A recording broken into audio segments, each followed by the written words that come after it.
Yay!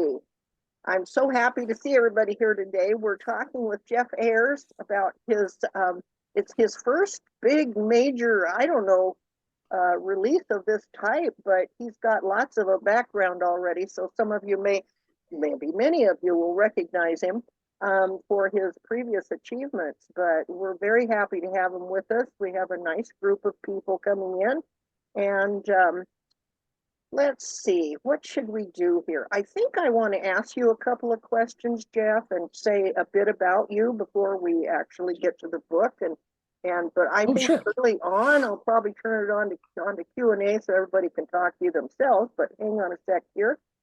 I want to say that Jeff Ayers has been a freelance writer and reviewer since 1999. You can correct that if you wish. He has reviewed for Library Journal, where he is a former fiction reviewer of the year, for Booklist, and for the Associated Press. Now, you'll have to tell me if the word recently makes sense here. I pulled this from something, Jeff. Jeff Okay. recently retired from his reference librarian position after almost 30 years, after interviewing hundreds of authors in print, audio, and video, including James Patterson, Harlan Coben, and Dan Brown, just for a little name dropping there. In addition to this and moderating panels at Book Expo America, Thriller Fest, and various other conferences, he has published several titles in both fiction and nonfiction, which we could talk about in a bit, including Voyages of Imagination, the Star Trek fiction companion, where he covered over 550 novels and interviewed over 350 people, including William Shatner. I've spoken to him too. I'm so He's a trip. Yeah, he is. He's wonderful. Jeff is a co-executive director of Thriller Fest, which many of you are familiar with, the annual conference for the international thriller writers. So that's all I have to say there. Got that out of the way.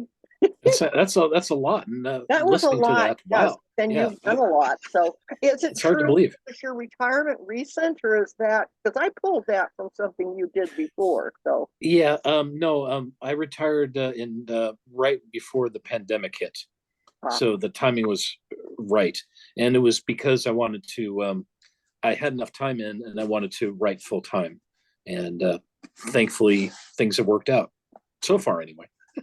no, I think so. Yeah.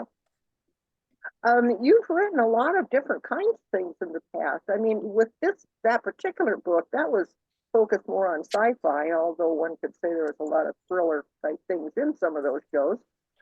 But why did you decide that thrillers were kind of the overall thing you were primarily interested in when you started?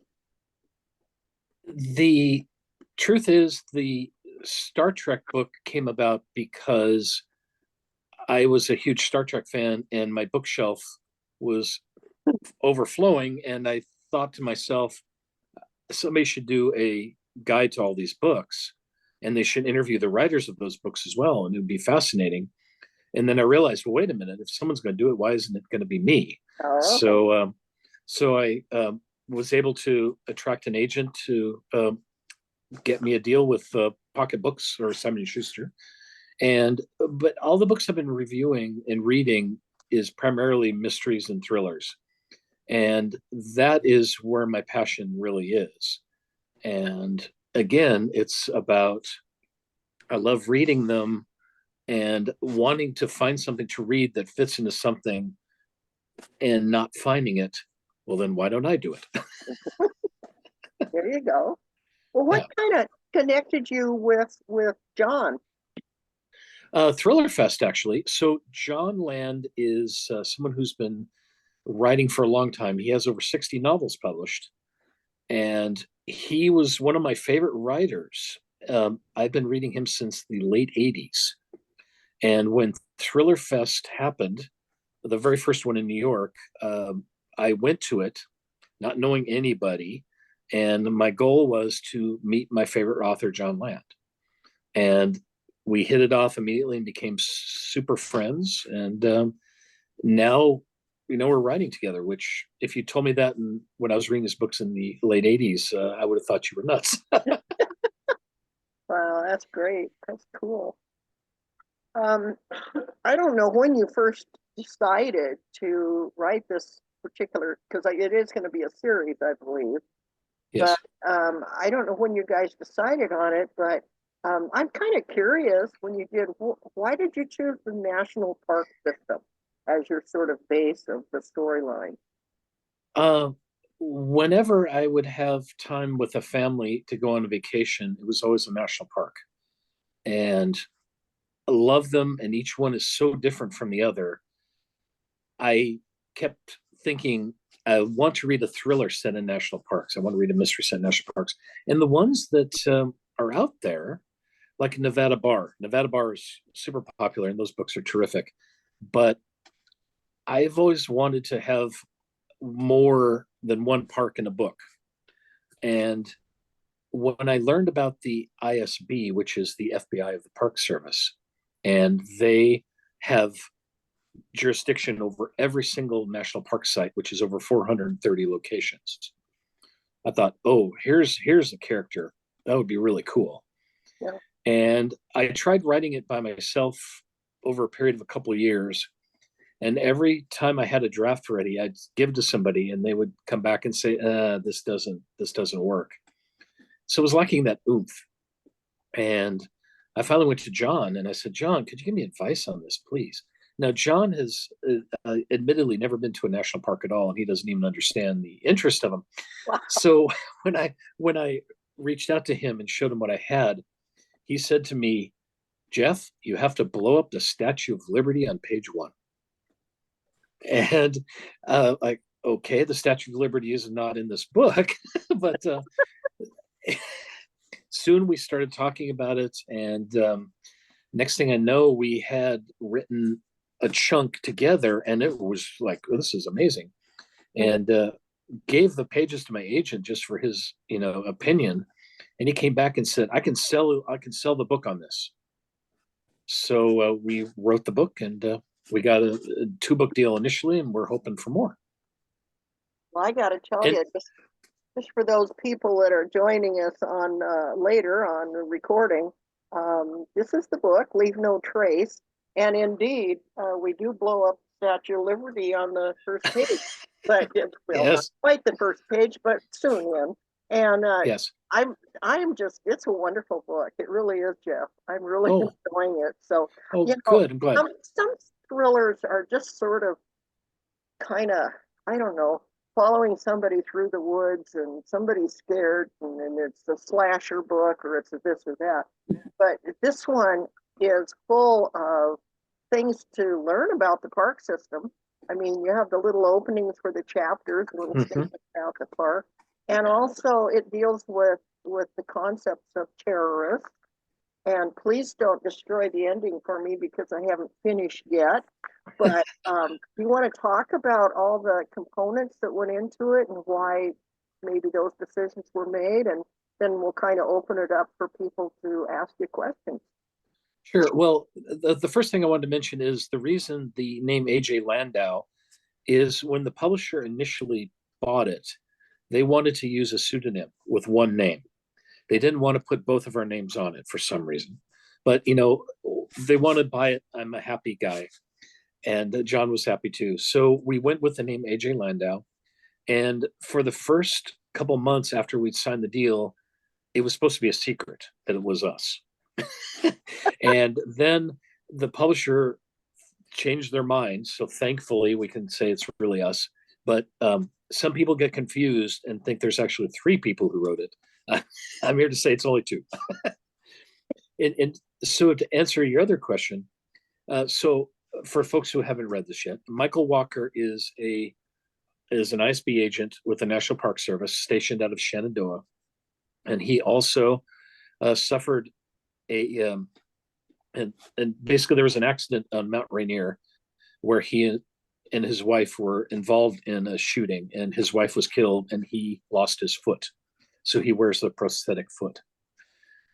He teams up at the Statue of Liberty site with the Gina Delgado, who is the ASAC for the FBI there. And so it's the 2 of them discovering that the Statue of Liberty is only the beginning.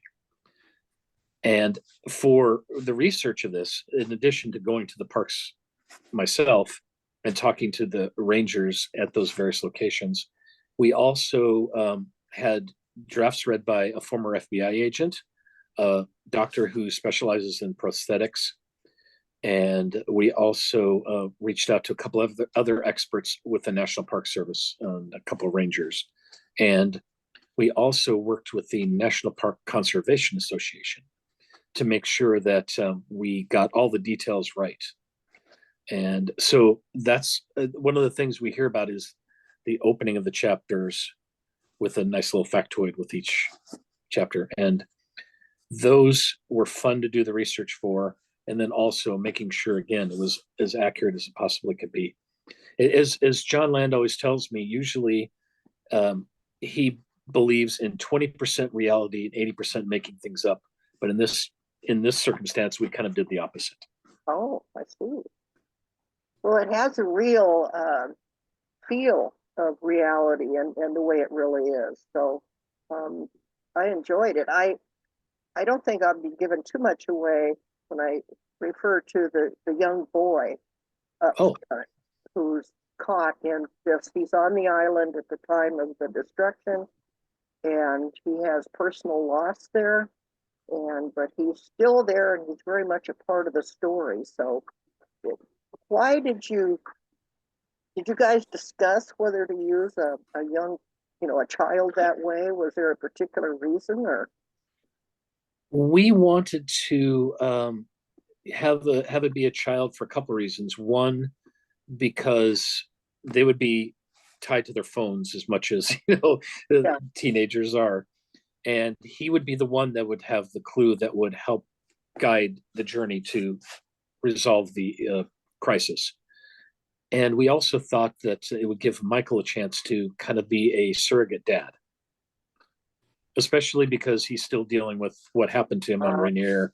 And essentially, because he wears a prosthetic foot, he's essentially wearing his grief every day. And so having a chance for him to be sort of a surrogate dad, we thought was a nice way of adding to the story and the emotional arc of it. Wonderful. Well, I sure like the idea. I think that everything that I've read so far, I'm about a third of the way in, and everything I've read it just fits together so well. It's so balanced in terms of the elements and how much you teach us and how much you, or I should say inform us, I don't know, I guess teach, and also entertain us. So I appreciate that wonderful balance that you've got. Well, thank you. You have anybody thought of anything they would like to talk to Jon about, or Jeff about? Jon, I've got Jon in here. He's not even here. Yeah, I'm sorry I couldn't get him here. But since he's not a local Spokane person, he lives in Providence, Rhode Island. So we the way we write is we Zoom each other, and it's usually around 7 p.m. at night, and we work till about 10 or 11 Pacific time, which means it's almost 2 a.m. his time. But he's a late night owl, and we hash over the storylines, and then he's the fastest writer I've ever seen in my entire life. So after we've structured everything out, he'll send me pages like the next day, and then I'll do some editing and go over stuff. Yeah, that's great. That's great. Patrick, I have a question about your the bad guy. Now, I've only read the synopsis, or basically probably the back cover. Jeremiah. Yes. Were you at all concerned with painting a particular group in a bad light? Yes, we absolutely were. And one of the things that I feel like we did is we sort of went to the line but didn't cross it. And we also gave Jeremiah a motivation that's an actual something that historically happened.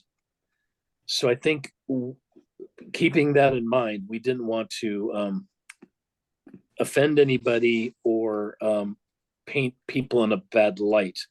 His motivation is strictly park related and what happened to him and his family.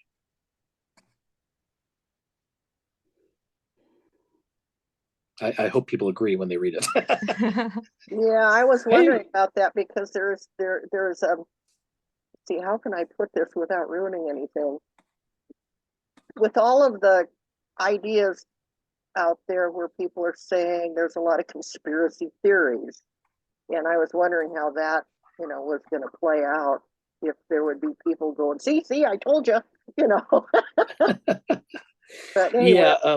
Yeah, we did not go that route. Oh, cool. Elena, Yeah. I'm sorry, I cut you off. Oh, no, that's okay. I have a 3-part question. I make things confusing for you, Jeff. I'm gonna give you a 3-part question. Thanks. Let me get my paper out. Hang on. I'm curious, like you, I love the national parks. I'm wondering if you have a favorite and why. And that's part 1 and 2. And then I'm curious how it feels making bad things happen at places you love. Like, what is that like for you as a writer to be creating the problems in these locations that are so wonderful? Like, what is that like for you? Let me answer the last question first. Excellent. One of the reasons we reached out to the National Park Conservation Association and also to some rangers to give feedback is we wanted to have something that was exciting and thrilling and chaotic, but also be a love letter to the parks and to the people who work in them. In fact, if Linda looks at the dedication to the book, she will see it's dedicated to the folks who work for the Park Service. So it's always meant as a love letter. And we made sure that we didn't, offend any of the rangers who basically all said the same things, like, we can tell you love the parks and it's good. And to answer your other question, without a doubt, my personal favorite is Zion National Park in Utah. And I say that because my very first visit there, we got there at night and we checked in the lodge and everything. And okay, cool. And the next morning I got up and I looked out the window and I saw the park for the first time. And my wife had to tap me because she said I was standing by the window with just my jaw wide open, just staring. And she goes, "What's the matter?" And I said, "This must be what heaven looks like." And I still feel that way. Both those answers are beautiful. Oh. I love the idea of the love letter to the park. That's really great. And I agree about Zion. Oh, yeah. I've been to about 34 of the national parks themselves, but overall, including the historical sites, seashores, and all those places that the national park oversees, I've been to about 60 of them. Wow. And I have a buddy who I've known since high school. Here, he went to Shadle, and he has been to every single one. Wow. Yeah, including American Samoa, Virgin Islands. Right. Yeah. Wow. The far-flung, harder to get to ones. Exactly. Yeah, he actually hired a pilot to take him to a couple of them up in like the super high north of Alaska. Wow. Yeah. That's commitment. It is, but he had to make that list. He had to get them all. Well, Jeff, you've only got like what, 340 plus, give or take, to go. You better get busy. Yeah, no, every chance I get, I try to go to a new one. So, yeah, in fact, Thriller Fest this year is at the end of May. And I've already made plans to go visit like Grant's Tomb, which I've never been to, and that's overseen by the Park Service. And then this summer, I'm going to go visit a couple of new ones as well. Where is the Thriller Fest taking place this time? It's called the Times Square Sheraton. It's in New York City. Thriller Fest is held in New York City every year because that's where the publishing is. So we get the top agents, top editors. I've met the head of a couple major publishers, just in the hallway. And then we also get some pretty big names this year. We have Tess Gerritsen, who did Rizzoli and Isles. We have Dennis Lehane, who did Gone Baby Gone and Shutter Island. Yeah, it's gonna be a fun conference. Oh, and Louise Penny is also coming, and I'm dying to meet her. One of my favorites. Yeah. Yeah, big fan. Yeah. Any more thoughts here, gang? Joan, Is Zion National Park in your book? Yes.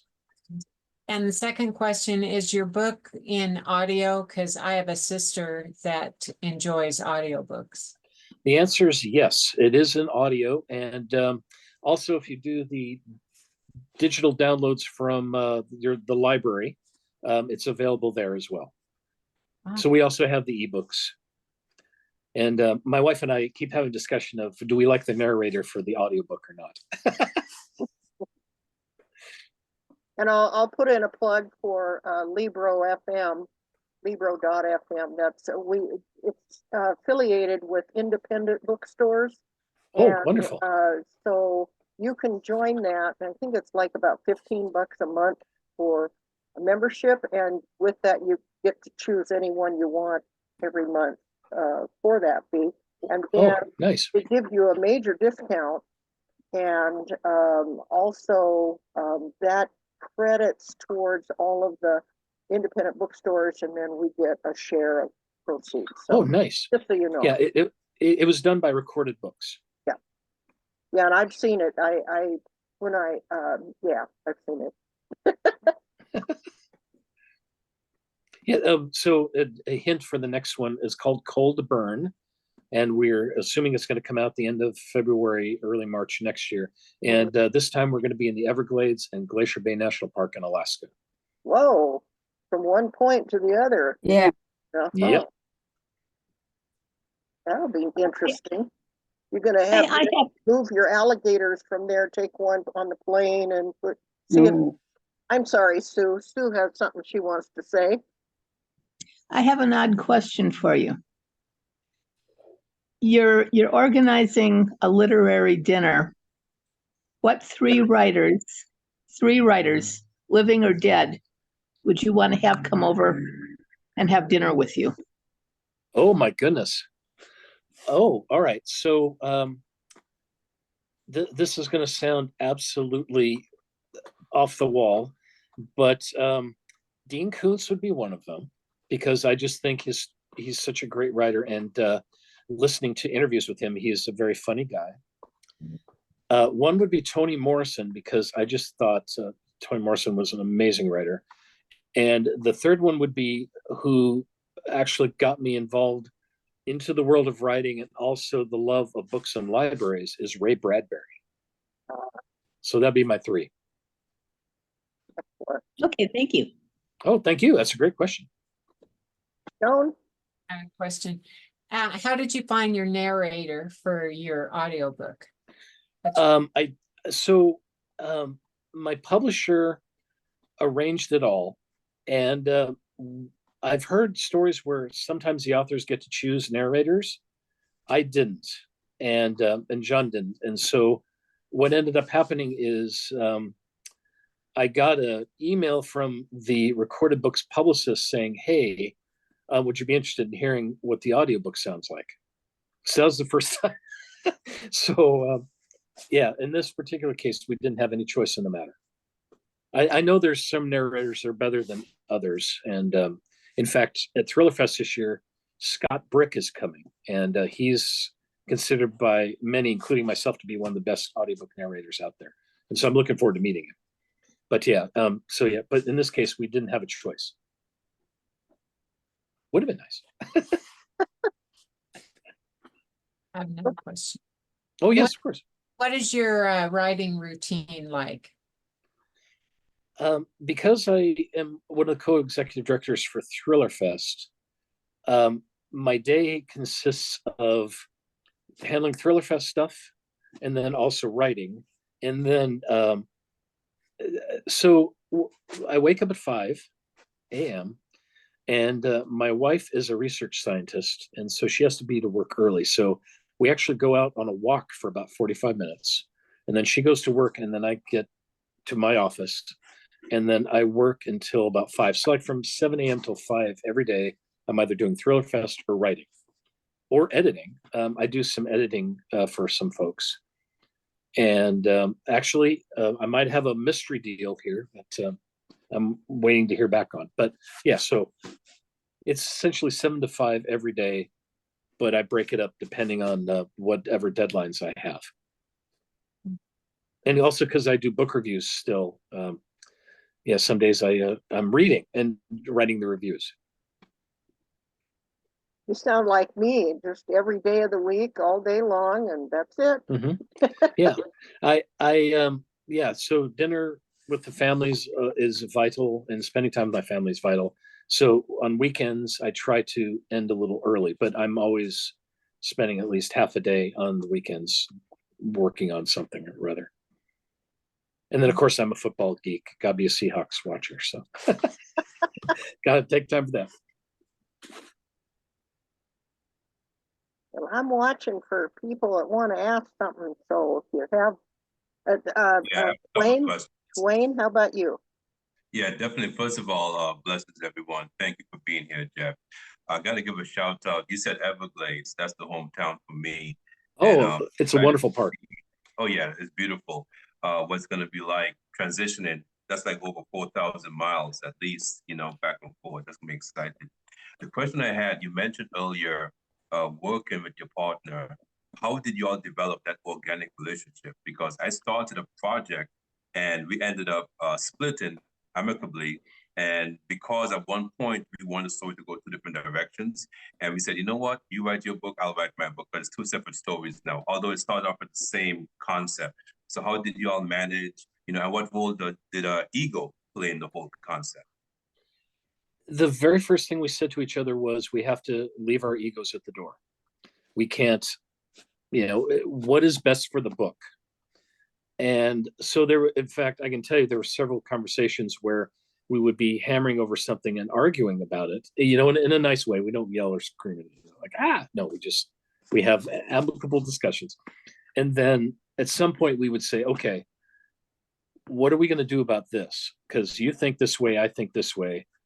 And what would AJ Landau think is how we would always phrase it. So, and what would happen 9 times out of 10 is we would either find a solution just discussing that was even better, or we would go to one of our experts and say, hey, we're stuck here. What do you think about this? And then when we go out to an expert, they would give us an actual fact and realize, oh my goodness, that's even better.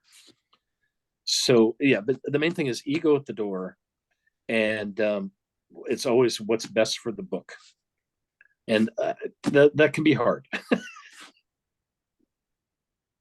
and I'll tell you, John, this absolutely happened because I'd done all these drafts. I had a full outline for the book of what I wanted to accomplish, and I sent that to John, and he never opened it. So we joke about that still. And he's like, oh, wait, did you send that to me? Like, yes, I did. Herbert, were you trying to ask something earlier? I think I missed your. Well, kinda. I have a question for Jeff. Do you know why Howard Cosell moved to Seattle when he got fired? Who got fired? Howard Cosell. Oh, no. From Monday Night Football. Yeah. As far away from professional football as possible. Well, so yeah, the Seahawks, I get it, the joke, but that was all. Yes. Yeah, no, I can tell you Mariner jokes too, but Patrick's waving over there. Jeff, you mentioned an outline to the current book, and you also said it took 2 years to get stuck. Mm-hmm. Have you always used outlines for your novels? And if so, followed them fairly religiously? So the answer is I like outlines. John does not. So what we tend to do is, like I said, when we have our sessions together, hammer out maybe the first 50 pages or so, and then work from that. He's definitely more organic than I like to think. I'm an outline guy, and I like having a roadmap, but I sort of see it as a roadmap, but I can take detours as long as I get to the end. So like traveling to Billings, Montana, as long as I get to Billings, I don't care if I take I-90 or if I go, by way of Banff, Canada, you know? Joanna, yeah, I noticed you had turned your audio off a few minutes ago. Did you have something you wanted to say? Oh, actually, my question was answered. Thank you. Oh, okay. I have another one. Go for it. Yes. When you're reading for reviews, Mhm. how long does it take you to read, say, a 90,000 word book? I am a fast reader, and I can read a novel in 2 hours. Oh, I kind of wonder because I've had some reviews from professional reviewers that charge you like $500. And of course, to make a decent living, they have to do, I don't know, 10 or better a month. And then when you read the reviews, you realize they just sped read it and missed about half the stuff. And they complained that they couldn't follow the plot. I'm going, maybe it's Yeah. good. Um, I'm someone who, when I'm reviewing a book, I can read fast, as I mentioned, 2 hours, but I'm also I read the whole book. I don't skim much at all, and I don't miss anything either, because my opinion is if I'm taking the time to write a review and I like the book, I want to make sure that people who read the review would be inclined to pick up the book I'm covering. And yeah, I'm someone who also doesn't believe in paying for reviews, but that's just me, because um, I've never taken money for a review, and I yeah. Well, it's I, just, things and I like think Kirkus and stuff, you have to. Yeah, exactly. I think it I actually, matters. Oh, I'm sorry. Go ahead. no, I was just gonna say I actually had a chance to review for Kirkus, and I turned it down because I just I felt like there were some issues there that kind of bothered me a little bit. Because if I like a book, I want you to pick up the book, and sometimes Kirkus would do paid reviews, and sometimes they would say, "This is a positive review. We need to put something in there that is a little negative just to balance it out," and I don't believe in that at all. So if you see a review from me, I like the book. Yeah. Mhm. And there's a lot for the places I review now, which primarily is Library Journal, Criminal Elements, and First Clue, and those three we're discussing, and I'll always say, I didn't like this book. I don't think a review. I should do one, and they'll say, okay, go. And I think, Herb, what I was going to say as a reviewer, it matters why the person is reviewing it and what they're looking at, because there's a lot of different kinds of reviews. I don't do critical reviews. I don't go into a surgery room and start cutting apart the book and detailing I don't do analysis like that. I read for feeling, flavor, intent.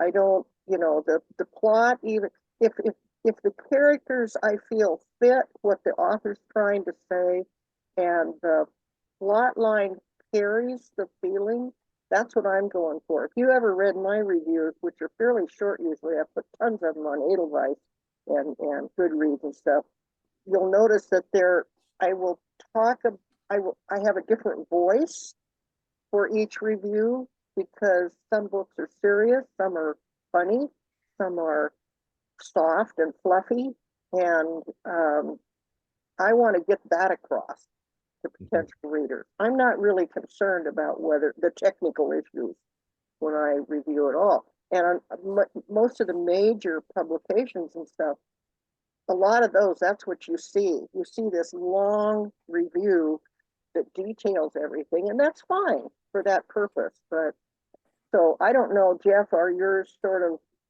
in the middle there somewhere, or what are you looking for? Depending on the site I'm reviewing for, they tend to want between 175 and 300 words max. Gotcha. Yeah, so I tend to think short. What is essential? No spoilers. Why you should read this book. Yeah. Is it the characters that's good? Is it the story? Is it both? Yeah. My problem is you send it to someplace like, well, say Kirkus, and they pick a reviewer that isn't interested in the genre, period. or has no clue about it. Yeah. They don't get into it. They just skim. Yeah, blah, blah, blah. Yeah, I Yeah, think that's the other thing too, is because I think probably Jeff is a wide reader like I am, and you have to have familiarity Mhm. across a wide range. And there are certain sort of topics or genres that I tell the publishers, I'm sorry, I don't do these. I've never had children. I'm not into children's stories because I don't have children, and I'm not interested in romance. And so don't send those to me because it ain't gonna happen. I tend to not read the reviews of my own work, but I did go online and saw someone said, I don't read thrillers and I don't like them, but I read this book. I'm like, well, thank you for reading the book, but why did you read the book if you don't like thrillers? Mhm. Yeah. Is that all they said? No, they didn't like it. Well, of course they didn't like it because they don't like Oh, thrillers. yeah. My favorite review, and one of the reasons I cannot review for Amazon or Goodreads or Edelweiss or NetGalley is because of the places I review for. There's a thing in my contract that says I can't because then I might have 2 reviews up for the same book. Mhm. So my favorite review I did see said, and I'm going to quote it now. And keep in mind, 5 stars is the highest. Okay. This is the best book I've ever read. 3 stars. Wow. That poor person, there's a serious problem with their relationship with reading. Well, the first one, like, thank you, I guess. But yeah, I absolutely love that review. Well, I that's actually the have other thing is reviews- all my reviews get pretty much across the board get 5. They get 10 on Edelweiss with the publishers, and they get 5 because I'm reading for, did the author achieve what they were trying to do? And that's all I care about. And if I Yeah. get into a book where I think that's not happening, I don't review it. I stop right there. So people go, well, what good are your reviews? And I go, I don't know, just read what I said. And if you like it, read the book. If you don't read the book. Exactly. Yeah. I actually had a review from a private party, which I think is a relative that hates me. And yeah, the review was crappy pensmanship. I went, no, I use the computer. That's funny. I like that Joan, one. rescue us, Joan. We need. Oh, I have a different subject. So I was wondering, Jeff, since you and Jon are both pretty good writers, do you also have it edited before you send it to the publishing company, or does the publishing company editor edit your stuff? So since I do a lot of freelance editing myself, I'm sort of the first edit. And then when we're ready, we send it to our agent. And our agent also gives us editorial feedback. And then also we have beta readers, including our experts. In fact, for this new book, we have different experts because we're talking about different places. So it doesn't make sense for someone who knows Washington, D.C. to give us feedback on, Alaska, for example. So we have editorial comments from those folks, and then it goes to the publisher. And then our editor, basically, the way I describe it is if you have epileptic seizures from red marks on paper, then I would be dead.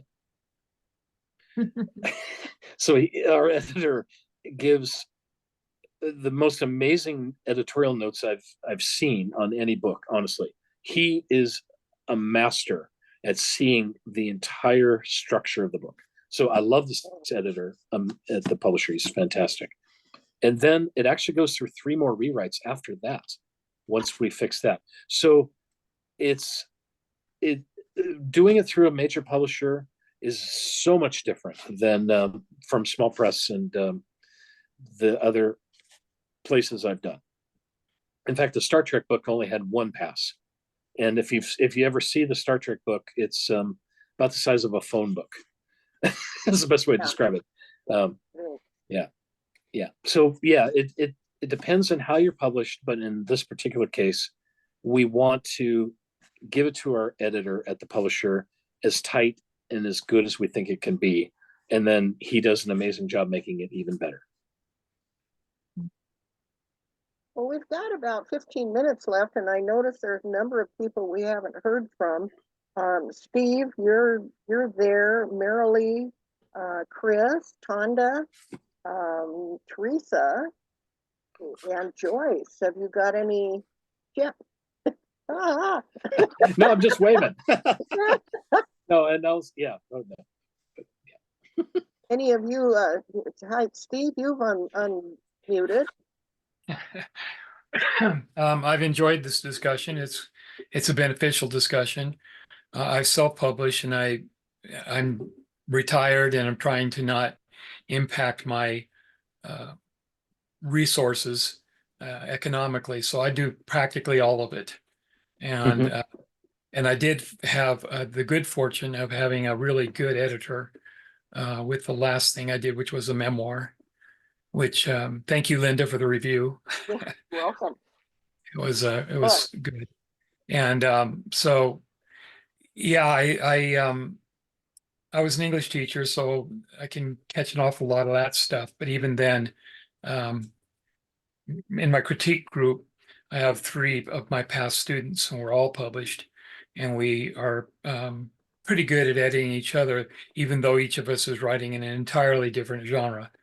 But it's good writing is good writing, and we kind of hold each other responsible for the genre-related material to be our own issue and deal with writing in a more general term. And But yeah, this is very good presentation. I enjoyed it. Oh, thank you. I enjoyed your book very much, Steve. Just so everybody knows, he may have done all this or most of this on his own, but it's one of the tightest and well laid out. He's got some innovative ways he's used the chaptering, and I really, really like it. Jeff, I'm sorry, you were. I was going to say, thank you. For me personally, even though I do a lot of freelance editing, and I really think in terms of review and story structure and things like that, when it comes to my own work, I stink at it. It's like there's this filter, and I can't see certain things. So having someone else give feedback and help edit is essential in my mind. And the small press, my experiences just have not been the best. I mean, they're out there, but I don't know anything about how well they've done. It's, for me, being at a bigger house is really the place I've always dreamed of being ever since I was a kid. And I just, the other thing is I'm just not good at marketing myself beyond, here's the book. So I think now I got to work on the next book. And the whole marketing angle is just something I'm just not very good at. So having a publisher with a team behind, to me, makes all the difference in the world. That's actually a perfect segue for a question I had. Oh, right. If I can hop in. I was curious, since they allowed you and Jon to admit that the two of you are writing together and that AJ Landau is not, in fact, a third person. I was curious, Yes. like, are you guys doing any promotional events together? Are they like putting out promotions as AJ? Or are you each doing things individually? How is that sorted out with the publisher? So we figured things out, and when the book came out, we did a tour together briefly. So we did an event with the National Park Conservation Association in DC, and then we did an event in Providence, Rhode Island, where Jon lives, and then we did an event in Houston, Texas, at a place called Murder by the Book. Yeah, And they're a fantastic independent store, yeah. just like Auntie's is. And yeah, so, and then I did an event at an independent bookstore in Seattle, and I had an author friend of mine host. So that was really nice. So it was more of a conversation than me just standing up there talking, which it was a really nice event. We had about 40 people there, actually. Yeah, but in terms of what we're doing with the publisher, they sort of said, figure it out yourself, which I thought was funny. So actually, if you if you get a signed book from us, I sign. So if you go to the title page, you'll see the name AJ Landau. I'll sign on the bottom and John will sign on the top. So the idea was if we were separate and then someday the other person sees the book, you don't have to worry about finding space on it. I love that. Yeah, and it's kind of fun being under a pseudonym, though it is confusing to so many people. It really is. Yeah. Well, in social media, are you doing social media out under We're doing it under name? we're doing it under ourselves, and we actually do have an Instagram for AJ Landau, and AJ Landau primarily is national park photos. Nice. Yeah. I was wondering if you had to each sign as AJ Landau, or you're signing as yourselves. We're signing as ourselves, yes. Nice. Yeah, and thankfully, as I mentioned earlier, it's nice that we can be ourselves rather than hide under the pseudonym. Cool. Thank you. Yeah. And I'm surprised also that they wouldn't let us be two names, because Doug Preston and Lincoln Child can be two names. But, yeah. And yeah, they didn't tell you why not? It just was. It was something to do with in terms of you going into the bookstore and wanting to order the book. It's right. better Whose to have name one do you name. look under? Yeah. That makes sense. That makes sense. Yeah. And we want to make it as easy for everybody to find. I'm pretty sure it's a marketing issue. Yeah. Yeah. Patrick. First, a side question. Steve, is that the Parthenon replica in Nashville that behind you? Yeah, it's an artistic representation of it. Right. I taught classical mythology for 40 years, so. Well, I wish you'd been with us. I was in Nashville. We toured that a couple of weeks ago, and really fascinating. It built in 1897 in Nashville for the National or International Exposition, and it was always fascinating to hear civic leaders looking ahead like that. I was there years ago, and I don't think I could make it up those stairs outside now. My hip wouldn't make it. Those things you got to crawl practically to get up from one to the next one. It's huge. That thing is the size of the original. It is. Should put up on Facebook. I'll have to look that up because I'm going to Nashville for the first time this summer for BoucherCon. Oh, you'll love it. Yeah. Oh, yeah, definitely go to the park. I think it's Poseidon, isn't it? That's inside laying on Athena. He is huge. Athena's. It's huge. It's Athena. One of the gods. It's a man? Yeah. I thought it was okay. Well, I don't identify by gender any longer. So if it's Poseidon, it should be underwater. Down to here. So I think he was one of the, but I think it was Poseidon. But it should be underwater then. I'm confused. You'd think, yeah. So I actually have a question for Jeff. Go down to the basement because there's a statue there. Oh, in the basement? They didn't allow us in the basement. They didn't? Oh, they had a beautiful statue of somebody had done, not a statue, but a art piece of Icarus falling. Well, and I do want to warn Jeff, when you go to Nashville, bring earplugs if you go down to the Broadway. Now, Jeff, a question. You mentioned checking your ego at the door when working with Jon on the novel, but you walked into that with a nearly completed novel. Did you find that eventually your whole novel was rewritten? Yes. Okay. 100%. And it's a much better book as a result. Okay. Yeah. Honestly, they say two heads are better than one in this case. And the next book, 100% agree. It is. And also, if you're a fan of Jon Land's books, we throw in a little Easter egg for people. Okay.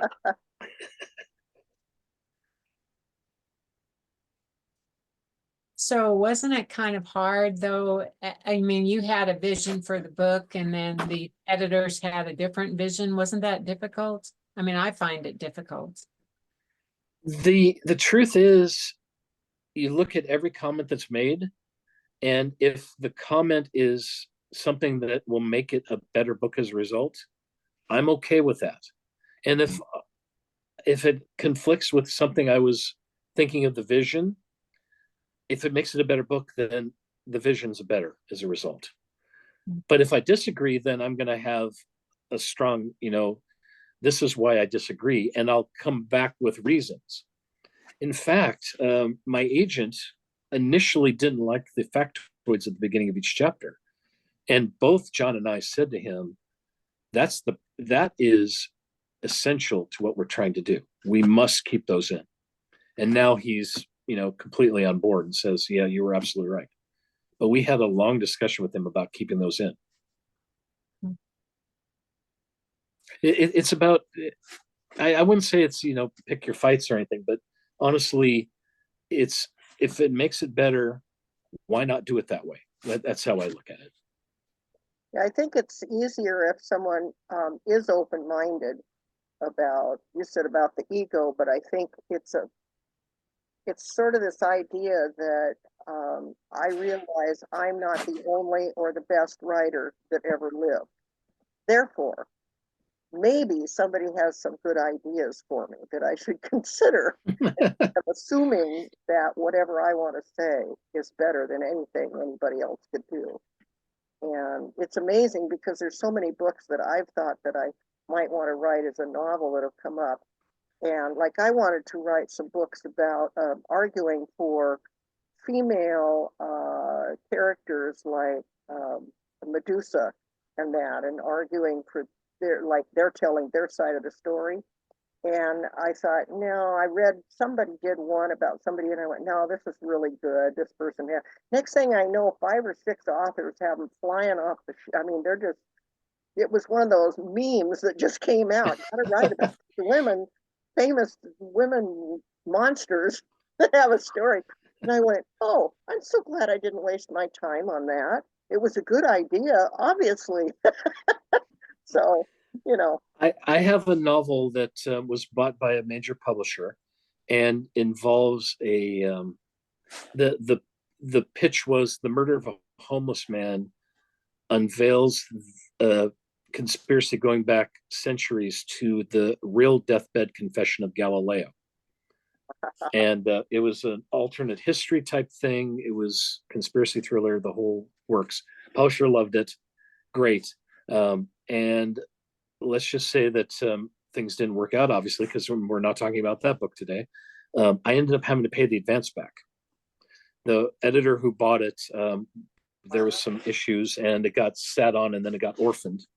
And orphan means that the editor who bought it is no longer at that place, and then they have to find someone else who will do it. So so I ended up getting orphaned, and it just it was better to pay the advance back. So it's still sitting in my computer, and someday I'll pull it out.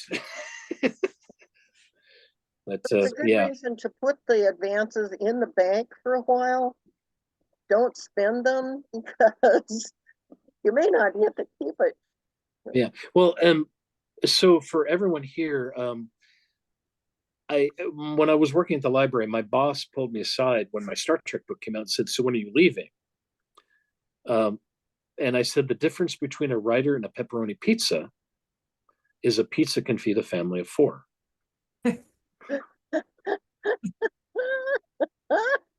I like that. Yeah, so your advice is very good, and I actually am doing that very thing. Good and of course, the disadvantage of writing with another person is everything's half. Yeah. Yeah. Yeah. And half a no advance is half a no advance. I kind of have a question on your plotting for your national parks one. Do you throw kind of deflective sidetracks in with bodies being found of some idiotic tourist taking a selfie with a grizzly or trying to ride a buffalo, and then getting kind of an idiotic distraction? Or they allow any humor in there? So for Leave No Trace and also for Cold Burn, one of the things we discovered is, we hear stories about that all the time. In fact, I guess actor Kevin Costner just got recently fined for walking off in Yellowstone in places he shouldn't have gone. But there's no time. And we realized when we finished Leave No Trace, we went back through it to do a final edit and said, wherever there's a stop for a breath, let's flag it. And we didn't find a single spot. And we're trying to do the same with cold burns. Like we hope there's no time to do something like that. But of course, yeah, I don't know why you'd want to take a selfie with a buffalo. I actually, when I was in Yellowstone one time, I was on the mountain road that's there, and sheer drop off to the side, and I'm a little nervous. And I turn a corner, and there's a buffalo in the middle of the road. And I'm like, oh no. So I stop the car, and I'm just sitting there. And the buffalo walks by the car and gets to my side window. And if you've seen Jurassic Park, you know that scene where the T-Rex does that in the car, looks in at the kids. The buffalo did that to me. It did the eye in the window. And I was not looking. And my daughter, I was telling her, don't look. And she was like, Dad, look, is that cool? He's looking in the car. I'm like, don't look, don't encourage, because all that buffalo had to do was just lift its head and off the side we'd go. Yeah. So yes, so treat the wildlife decently, please. Well, on that note, I'm going to stop the recording. Thank you, And, everyone.